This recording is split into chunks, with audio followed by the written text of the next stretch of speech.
What's good, Bobcats? Welcome to another episode of The Sage. I'm Zach Metzger. And I'm Gavyn Townsend. On this week's episode, we have a feature on a recent change in legislation when it comes to dogs. Some sports and announcements. And since tomorrow is Valentine's Day, we have some festive packages coming your way. We have a lot going on this week's episode, so let's get started.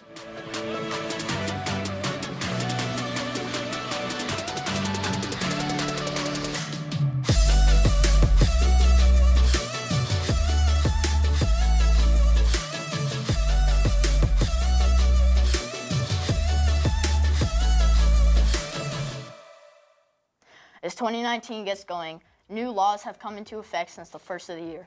These new laws range from straws to street vendors, but reporters Kathman and Niems focused on a new law regarding dogs in California. Hi, I'm Niems, and I'm here at the Rancho Costa Humane Society in Encinitas. This Humane Society caters to all of the local towns, as well as a large portion of our community adopts their dogs from here. With the recent closure of puppy mill supplied stores across California, shelters have been deeply impacted. According to the Humane Society of the United States, 44% of dog adoptions in 2018 were from a shelter or a rescue facility. With the closings, that number is expected to rise, with continued dog adoptions and rescues becoming the primary option.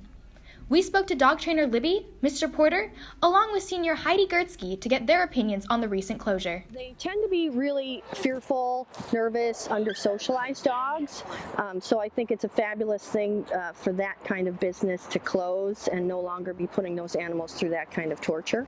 Taking these dogs from the shelters and putting them into stores such as Petco and PetSmart is going to really help push people to open up their minds to rescue dogs rather than just getting a brand new puppy that might seem easier or cuter to them. I'm happy to see the puppy mills close so that there are more dogs out there who perhaps won't spend the rest of their lives in kennels or at the pound.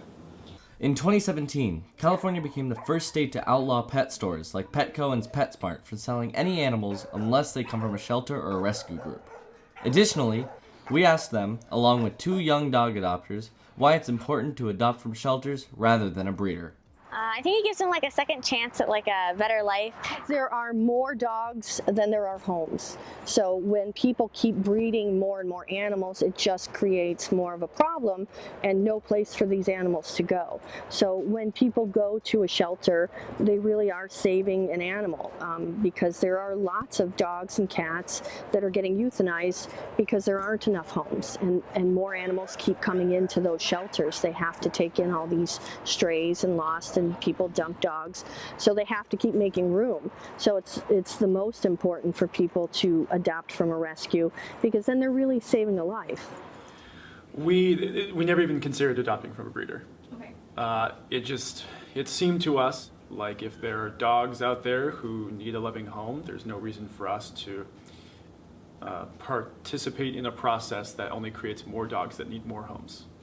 Finally, we spoke to several dogs up for adoption to get their take on the situation. So how's your experience been in the shelters? Are you excited to be adopted by a great family?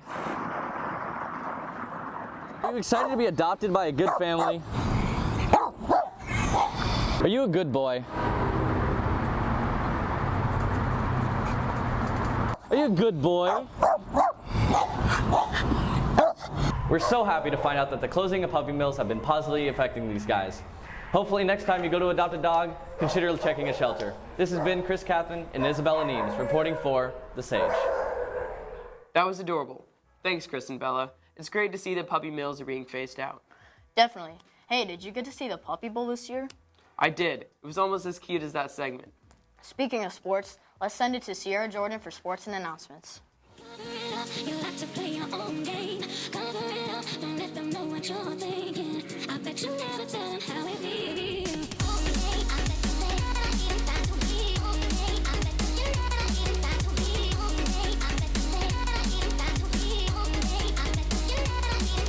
Hey Bobcats, I'm Sierra Jorden. And I'm Mr. Manente with sports and announcements. Let's jump into it.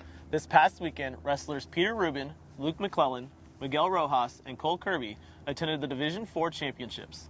Luke McClellan walked away with a tie for 5th, and Cole Kirby took 2nd in the 128 weight class. This means that he will be moving on to Masters in San Marcos this Friday to compete against all division winners for a chance to go to state. Boys soccer was 2-1 this past week, winning to RBV 4-1 and losing to SDA 1-2. Winning their senior night against High Tech High, a total of 16 seniors were celebrated as their Bobcats capped off their season with 3 goals from seniors Titus Washington and Beck Ranks. For CIF, they took the 3 seed and moved on with a bye in the next quarterfinals.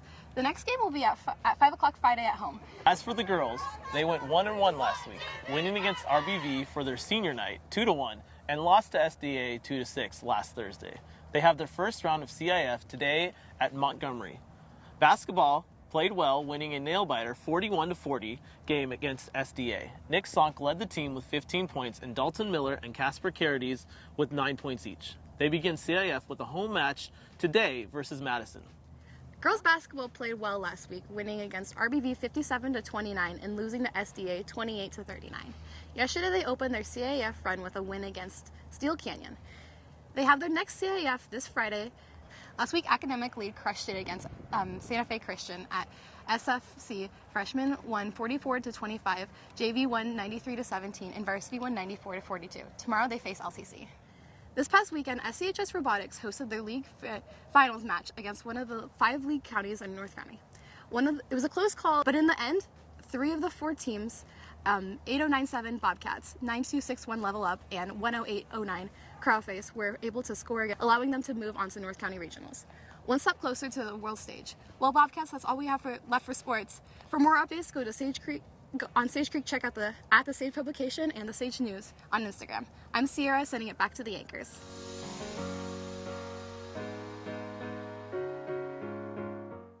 Thanks, Sierra. There's a lot of cool things going down this week. Well, Zach, tomorrow's Valentine's Day. Yep, it's a kind of depressing holiday for people who are single, though. Well, we sent out some reporters to see what Sage students have planned for Valentine's Day. Hi, I'm Bella. And I'm Annabell. And we're doing a Man on the Street Valentine's Day edition. So what is this Thursday? Valentine's Day! I do not know what this Thursday is. Thursday? Time to lax up, that's what time it is. Yes. What is it? Valentine's Day. Are you guys single? No. Oh, yeah. How long have you guys been dating? 14 months. Describe your perfect Valentine in 3 words. I'm not going to. Do you guys have a Valentine? Yeah, he's my Valentine. Yes, but don't tell my brother. What? He's cheating on me. Is there someone special that you're hoping will be your Valentine? I'm actually not going to be here. Are you guys doing anything special for Valentine's Day?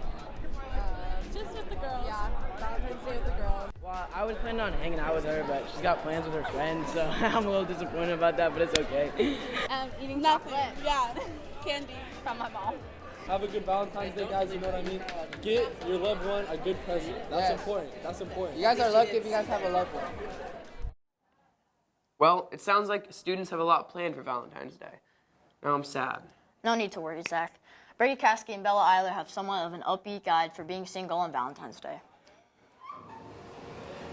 Dearest Bobcats, we're contacting you today via the Sage to inform you about a very serious topic. How to be single on Valentine's Day. As they say, love is in the air, but if you just so happen to be single on this holiday of love, the smell might just start to get to you. Lucky for you guys, we're here to help you get through this tough time. Welcome to the Sage's Guide for Singles. Now let's say your friend has a partner and you obviously don't.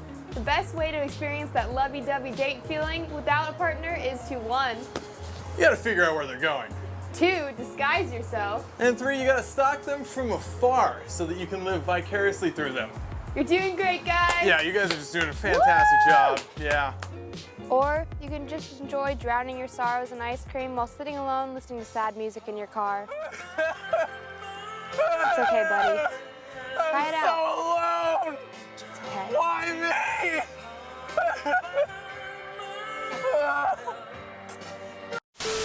We interrupt this previously scheduled program to bring you a commercial for couples.